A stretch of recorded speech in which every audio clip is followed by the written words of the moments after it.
میں نے کئی اوقات سوچنے میں گزار دی اور پھر کچھ سوچ لینے کے بعد میں اس نتیجے پر پہنچی کہ مجھے دوستوں نے انوائٹ کیا ہے اور مجھے جانا ہے۔ چنانچہ بابا مجھے کالج کے گیٹ پہ چھوڑ کے اور میں بابا کے جانے کے بعد سارم کو بلا کر اس کے ساتھ چلی گئی اور مجھے دیکھ کر شیطانیت سا مسکرایا۔ مجھے آج پہلی بار اس کی مسکراہٹ زہر لگی تھی۔ میرا دل چاہا میں اس کا گلا دبوچ لوں اور اس کی یہ شیطانی مسکراہٹ والے ہونٹ کاٹ کر کتوں کے آگے ڈال دوں۔ مجھے اسے دیکھ کر پہلی بار آگ لگی تھی، مگر میں کچھ نہیں کر سکتی تھی کیونکہ میری تصاویر اس کے پاس تھیں جن کی وجہ سے میں کسی کو منہ دکھانے کے قابل نہ رہتی۔ چنانچہ میں نے خاموشی اختیار کر لی اور اس کے ساتھ گاڑی میں بیٹھ گئی اور وہ گاڑی سڑک پر دوڑانے لگا۔ اس نے ایک ویران جگہ پہ جا کر گاڑی روکی اور مجھے باہر آنے کا اشارہ کیا۔ میں خاموشی سے نیچے اتری، وہ میرے آگے آگے چلتا ہوا اس گھر کے اندر داخل ہو گیا۔ یہ گھر کافی بڑا تھا اور سنسان جگہ پر تھا۔ میں خاموشی سے اس کا تعاقب کرتی آہستہ آہستہ چل رہی تھی۔ میری ٹانگیں ہلکی ہلکی کانپنے لگی تھیں اور مجھے خوف آنے لگا تھا۔ ایک غیر مرد کا ڈر، ایک اکیلے سنسان گھر کا ڈر اور عزت چلے جانے کا ڈر۔ میں نہیں جانتی تھی کہ وہ آگے کیا کرنے والا ہے میرے ساتھ۔ میرا دل کئی بار چاہا کہ میں واپس چلی جاؤں، بھاگ جاؤں، مگر میری ٹانگوں نے میرا ساتھ نہ دیا اور میں لرزتے وجود، دھڑکتے دل اور بہتی آنکھوں کے ساتھ اس کے تعاقب میں چلتی رہی۔ وہ آگے بڑھتا ہوا ایک کمرے تک آیا اور اس کا دروازہ کھول دیا۔ میں اس کے پیچھے کھڑی اس کی یہ تمام کارروائی خاموشی سے دیکھ رہی تھی۔ مجھے غصہ اب بھی اس پر ویسے کا ویسا ہی آ رہا تھا۔ میں نہیں جانتی تھی کہ ایسا خوش شکل انسان بھی اس قدر بھیانک ہو سکتا ہے۔ اب میں نہ آگے آ سکتی تھی نہ پیچھے جا سکتی تھی۔ میں مکمل طور پر پھنس چکی تھی اور اوپر سے غیر مرد کے ساتھ مجھے اکیلی لڑکی کا ہونا مجھے مزید خوفزدہ کر رہا تھا۔ میں نہیں جانتی تھی کمرے میں کیا موجود ہے، لیکن اس نے دروازوں کو کہیں پیچھے مڑ کر میری طرف دیکھا اور مجھے اندر آنے کا اشارہ کیا۔ مجھے سمجھ نہیں آ رہی تھی کہ میں کیا کروں۔ جس انسان کے ساتھ میں موجود تھی وہ انسان وہ تھا جو میری عزت کے در پہ ہو گیا تھا، جس کے پاس میری تصاویر تھیں۔ بے شک وہ جسامت میری نہ تھی، لیکن اس پر چہرہ تو میرا تھا نا۔ جو میں کافی وقت باہر کھڑی رہی تو اس نے ہاتھ سے کھینچ کر مجھے اندر لے لیا۔ اندر ایک بڑی LED لگی ہوئی تھی اور اس پر وقفے وقفے سے کچھ چل رہا تھا۔ یہ سب کچھ دیکھ کر میرے پیروں تلے سے زمین نکل گئی۔ آج پہلی بار مجھے اپنے گھر والوں پر ملامت ہوئی تھی کہ وہ اپنی شادیوں پر ایسے لوگوں کو بلاتے کیوں ہیں جو تصویریں ان کی بیٹیوں کی کھینچ لیتے ہیں اور پھر اسی خاندان کی بیٹیوں کو وہی تصاویر ایڈٹ کر کے بلیک میل کرتے ہیں۔ اگر یہ انسان نہ آیا ہوتا اور اس نے تصاویر نہ بنائی ہوتی تو آج میرے ساتھ یہ سب کچھ نہ ہوا ہوتا، لیکن جو ہو گیا تھا سو ہو گیا تھا، اب کچھ نہیں ہو سکتا تھا۔ ہمارے گھر کی عزت ابھی اسی کمرے کی چار دیواری میں تھی۔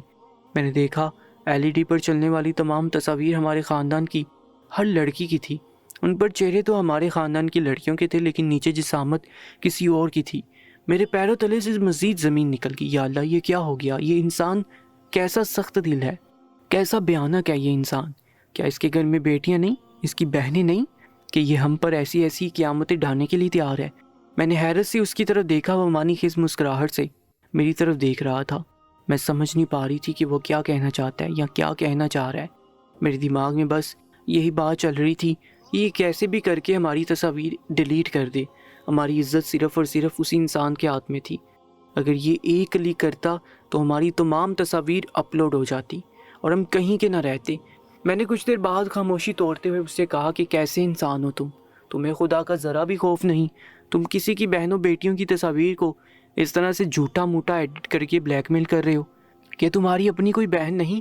غصے سے میری آنکھوں سے آنسو آنے لگے تھے اور میرا گلا بیٹھنے لگا تھا۔ خدا نے مجھے کس انسان کے رحم و کرم پر چھوڑ دیا تھا۔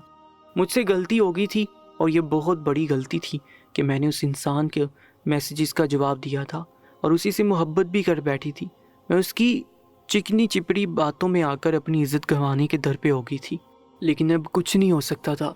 میری باتوں کے جواب میں وہ بس اتنا بولا کہ میری بہنیں نہیں ہیں، اور ہاں، مجھے کسی کی بہنوں کی کوئی فکر نہیں۔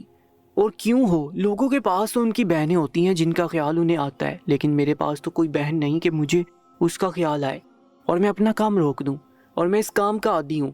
اس لیے بہتر ہوگا کہ میری بات مان لو، ورنہ میں سب کچھ تباہ کرنے کی طاقت رکھتا ہوں۔ اس کی باتیں مجھے مزید مشتعل کر رہی تھی۔ میں نے غصے سے کہا میں ابھی پولیس کو کال کرتی ہوں۔ یہ کہتے میں نے موبائل پرس سے نکالا اور نمبر ڈائل کیا۔ اس سے پہلے کہ آگے سے کال ریسیو کی جاتی، اس نے میرے ہاتھ سے موبائل لے کر ایک طرف پٹک دیا۔ اور میرے چہرے پر ایک زناٹے دار تھپڑ رسید کیا۔ ایک پل کے لیے میں چکرا سی گئی۔ اس کا ہاتھ اتنا سخت تھا کہ میرے نازک سے گال پر نشان چھوڑ گیا تھا۔ میں نے جلدی سے دروازے کی جانب بڑھنا چاہا، لیکن اس سے پہلے وہ دروازے کی جانب بڑھ چکا تھا اور دروازے کے آگے پورے کا پورا حائل ہو چکا تھا۔ یہ وقت میرے لیے پچھتاوے کا سمندر لیے ہوئے تھا۔ اب میں کچھ نہیں کر سکتی تھی۔ کاش کہ میں اس کے پاس آنے کا فیصلہ نہ کرتی اور کسی بڑے کو بتا دیتی، مگر اب سب کچھ بے سود ہو چکا تھا۔ اس نے دروازہ لاک کر دیا تھا اور ایک جانب پڑی ہوئی بوتلوں کی طرف بڑھ گیا۔ ان بوتلوں پر میری نظر پہلی دفعہ پڑی تھی۔ یہ بوتلیں شراب کی تھیں۔ وہ ایک بوتل اٹھا کر منہ سے لگانے لگا۔ میں غصے اور خوف سے اس کی جانب دیکھ رہی تھی۔ خدا کے لیے مجھے جانے دو، خدا کے لیے میری تصاویر ڈیلیٹ کر دو، آخر تم چاہتے کیا ہو؟ میں نے اس کی طرف بڑھتے ہوئے کہا، میں تم سے بس تمہاری تھوڑی سی قربت چاہتا ہوں۔ اگر تم کچھ وقت میرے نام کر دو اس بیڈ پر تو میں یہ سب کچھ تمہارے سامنے ڈیلیٹ کر دوں گا۔ اس کا ایک ایک لفظ مجھ پر ہتھوڑے برسا رہا تھا۔ مجھے اس پر مزید غصہ آنے لگا۔ یہ آدمی کتنا فحاش تھا، میں سوچ بھی نہیں سکتی تھی۔ میں خاموشی سے اس کی طرف دیکھتی رہی۔ وہ ایک ساتھ ایک بوتل اپنے اندر انڈیل رہا تھا اور مجھے اس سے خوف آ رہا تھا۔ شراب پی کر وہ اور بھی بھیانک ہو جاتا۔ یہ سوچ میرے اعصاب پر سوار تھی۔ جب وہ ایک کے بعد ایک دو بوتلیں ختم کر گیا تو میں نے دیکھا کہ وہ ادھر ادھر لڑکنے لگا ہے۔ میرا دماغ اس وقت بہت تیزی سے کام کر رہا تھا۔ میں نے دیکھا LED زیادہ اونچی نہ تھی۔ اگر میں تھوڑا سا میز پہ چڑھ کر پیچھے دیکھتی تو اس میں لگی USB مجھے حاصل ہو جاتی۔ اب مجھے اس تک پہنچنا تھا اور اس کے لیے مجھے اس انسان کو شیشے میں اتارنا تھا۔ سچ کہتے ہیں عورت بہت عقل مند ہوتی ہے اور جب بات اس کی عزت پر آ جاتی ہے تو وہ کچھ بھی کر جاتی ہے۔ وہ کیسے بھی کر کے خود کو بچا لیتی ہے اور میرا دماغ بھی ویسے ہی کام کر رہا تھا۔ یہ بات بالکل سچ ثابت ہو رہی تھی۔ میں اپنی عزت بچانے کے لیے کچھ بھی کر سکتی تھی۔ میں جانتی تھی کہ جب کوئی انسان نشے میں ہوتا ہے تو وہ اپنے آپے سے باہر ہو جاتا ہے، اسے کچھ بھی سمجھ نہیں آتی۔ ایسے میں وہ صرف اور صرف عورت کی قربت تلاش کرتا ہے، اور یہ شخص تو ویسے بھی تھا ہی میری عزت کے در پہ۔ چنانچہ میں نے اسے سیڑھی بنا کر اپنا کام سیدھا کرنا تھا۔ چنانچہ میں اس کے قریب گئی، اس کے بالوں کو سہلایا اور اسے لگا جیسے میں اس کی بات مان گئی ہوں۔ وہ آہستہ آہستہ مجھے بیڈ تک لے آیا۔ آج جب یہی انسان میرے اتنے قریب آ چکا تھا تو مجھے اس پر غصہ آ رہا تھا۔ میرا دل کر رہا تھا میں اسے تھپڑوں سے 2-4 کر دوں، لیکن میں نہیں کر سکتی تھی۔ یہ وہی انسان تھا جس کی قربت میرے لیے بہترین تھی، جس کی قربت مجھے سکون دیتی تھی، جس سے بات کرنا میری اولین ترجیح ہوا کرتی تھی۔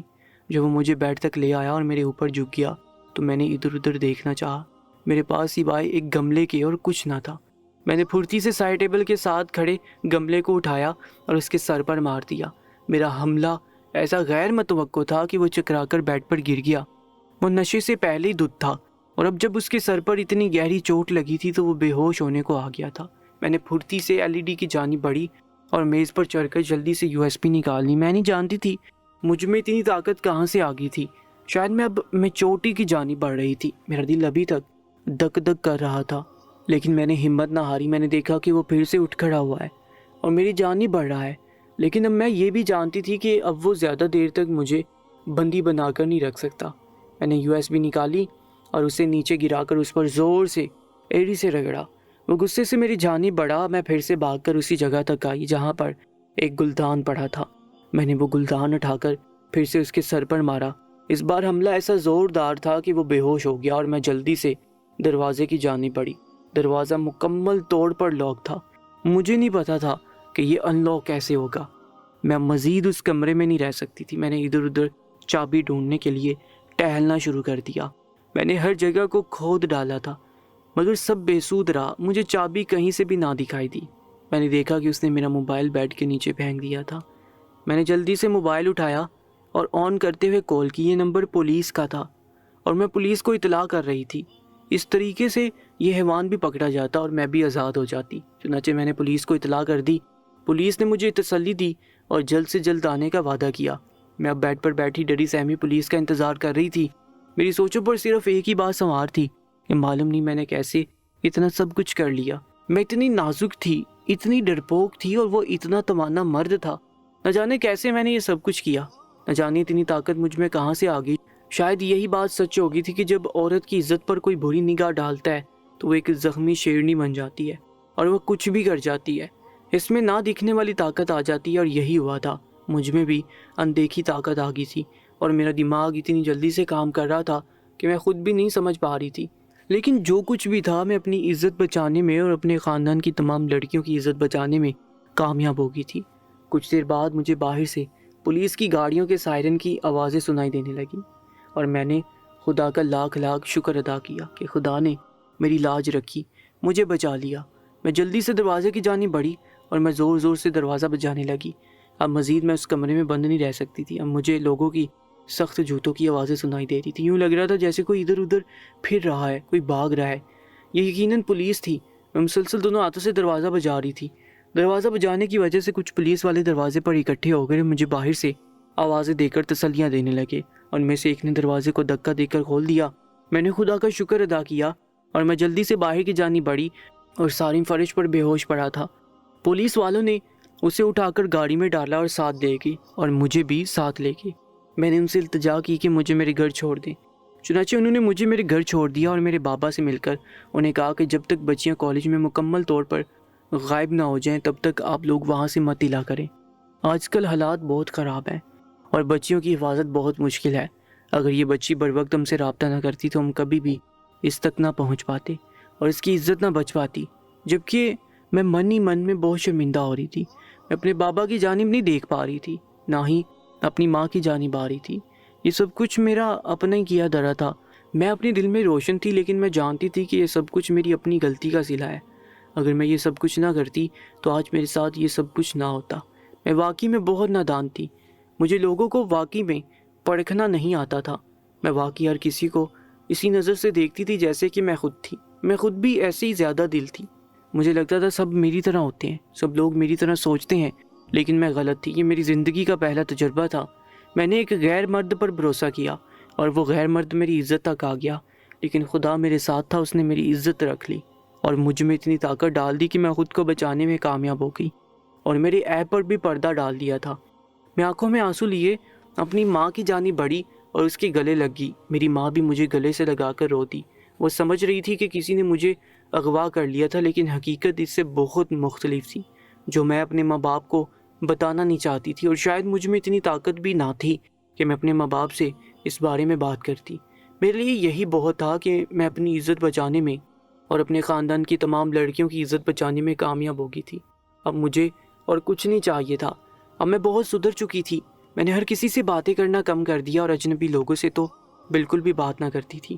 میں اپنی پہلی غلطی پر یہ سب کچھ سیکھ چکی تھی اور دوبارہ ایسا کرنے کی ہمت مجھ میں نہ تھی، کیونکہ میرے لیے سب سے زیادہ اہم میرے ماں باپ کی عزت اور نیک نامی تھی، اور میرے ایک چھوٹے سے قدم سے بھی کچھ بھی ہو سکتا تھا۔ اس لیے اب میں اپنی زندگی میں آگے بڑھنا چاہتی تھی۔ میں اس بات کو جلد سے جلد بھول جانا چاہتی تھی۔ میرے ابو نے میرے سر پر ہاتھ رکھا، مجھے دلاسا دیتے ہوئے کہا کہ مجھے معاف کرنا بیٹا، میں اپنی ذمہ داری پوری نہیں کر سکا، لیکن میں وعدہ کرتا ہوں کہ اب جب تک تم مکمل طور پر کالج میں داخل نہیں ہو جاتی، مجھے تسلی نہ ہو جاتی، تب تک واپس نہیں آؤں گا۔ میں نہیں جانتا تھا کہ میرے اس طرح جلدی آ جانے سے تم پر اتنی بڑی مصیبت آ جائے گی۔ اگر مجھے اس کا ذرا سا بھی احساس ہوتا تو میں کبھی بھی تمہیں وہاں اکیلا چھوڑ کر نہ آتا۔ میرا دل ویسی جذبات سے پر تھا اور میرے آنسو میرے حلق میں اٹکے ہوئے تھے۔ بابا کی یہ بات سن کر مجھے مزید دکھ ہونے لگا اور میں جلدی سے بابا سے لپٹ گئی۔ بابا کافی دیر تک مجھے خود سے لگا کر کھڑے رہے اور دلاسا دیتے رہے، اور میں کافی دیر تک ان کے ساتھ لگی روتی رہی۔ اس کے بعد مجھے پھر سے زندگی کی طرف آنے کی تلقین کرنے لگے، اور میں بھی سمجھ چکی تھی کہ یہ سب کچھ ایک خوفناک خواب کے علاوہ کچھ نہ تھا۔ چنانچہ میں نے بھی یہ سب کچھ بھول کر اب زندگی کی طرف آنا چاہا۔ کچھ روز بعد ہی میری پھپھو میرا رشتہ لے کر پھر سے نمودار ہوئی۔ آج وہ بہت خوش تھی اور آج وہ منگنی کی مکمل تیاریوں کے ساتھ آئی تھی، اور تمام لوگوں کی رضامندی کے بعد مجھے تیار کروا کر اپنے بیٹے کے نام کی انگوٹھی پہنا دی تھی، اور میں خدا کے سامنے شکر گزار تھی کہ اس نے میری عزت رکھ لی تھی، اور آج عزت سے میں کسی سے منسوب ہو گئی تھی۔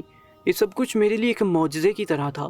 اگر خدا اس وقت میرا ساتھ نہ دیتا اور میرا دماغ ایسا تیزی سے نہ چلتا تو شاید آج یہ سب کچھ نہ ہو رہا ہوتا اور میں اس وقت ذلت کی زندگی گزار رہی ہوتی۔ میں نے خدا کی طرف رجوع کیا تھا اور خدا نے میری طرف رحمت کی بارش کر دی تھی۔ میں خدا کے حضور جتنا شکر ادا کرتی وہ کم تھا۔ اب 2 ہفتے بعد میری شادی کی تاریخ رکھ دی گئی تھی۔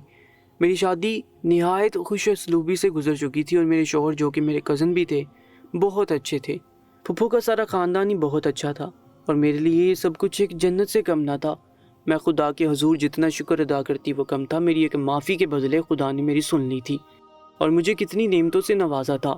میں اب یہ سوچتی تھی کہ پہلی غلطی ہمیشہ انسان کو سدھارنے کے لیے ہوتی ہے، اور عورتوں کی غلطیاں کبھی معاف نہیں کی جاتی، بس خدا ان پر پردہ ڈال دے۔ جن پر خدا پردہ نہ ڈالے ویسی عورتیں دنیا میں بہت ذلیل و خوار ہو جاتی ہیں۔ خدا ہر بیٹی کے نصیب اچھے کرے اور اسے بدترین لوگوں سے محفوظ رکھے۔ میں اس واقعے کو ایک خوفناک خواب کے علاوہ اور کچھ نہیں گردانتی۔ میں سب کچھ بھول کر اب اپنی زندگی کی طرف واپس لوٹ آئی ہوں، اور خدا کا لاکھ لاکھ شکر ادا کرتی ہوں کہ اس نے میری لاج رکھ لی۔ اور میں تمام لڑکیوں کے لیے دعا کرتی ہوں کہ خدا ان سب لڑکیوں کی حفاظت کرے جو اپنے ماں باپ کے گھر بیٹھی ہیں، اور سارم جیسے کئی ان کی عزت کے پیاسی ان کی عزت ہتھیانے کے در پہ ہو گئے ہیں۔ خدا کرے کہ ہر لڑکی سارم جیسے گند سے دور رہے۔ خدا ہمیں ہدایت کے راستے پر چلائے کہ ہم اپنی بیٹیوں کو ایسے لوگوں سے محفوظ رکھیں، ورنہ بہت ساری لڑکیاں خودکشیاں کر لیتی ہیں اور بہت ساری اس دنیا کی باتوں کی نظر ہو جاتی ہیں۔ خدا نہ خواستہ اگر اس روز کچھ ایسا ویسا ہو جاتا تو آج میں زندہ نہ ہوتی، میں خودکشی کر چکی ہوتی۔ اور اب میں ہر لڑکی کے لیے دعا کرتی ہوں اور ان تمام لڑکیوں سے کہتی ہوں کہ آپ سب کی عزت بہت نازک ہے، پلیز اپنی عزت کی حفاظت کریں اور اپنے ماں باپ کی عزت کی حفاظت کریں۔ آپ کا چھوٹا سا بھی قدم آپ کی عزت اور آپ کے ماں باپ کی نیک نامی کو ڈبو سکتا ہے۔ خدا آپ سب پر اپنی رحمت نازل کرے اور آپ سب کے لیے معجزات کے در کھول دے جیسے میرے لیے کھلے۔ کامنٹ سیکشن میں آمین ضرور لکھیے گا۔ آج کی کہانی کے بارے میں اپنی قیمتی رائے سے ضرور ہمیں آگاہ کیجیے گا، اور ایسی ہی کہانیوں کے لیے ہمارے چینل کو سبسکرائب کر کے ساتھ موجود بیل آئیکن پر بھی کلک کر لیجیے گا۔ انشاءاللہ ملاقات ہوگی ایک نئی کہانی کے ساتھ، تب تک کے لیے اللہ نگہبان۔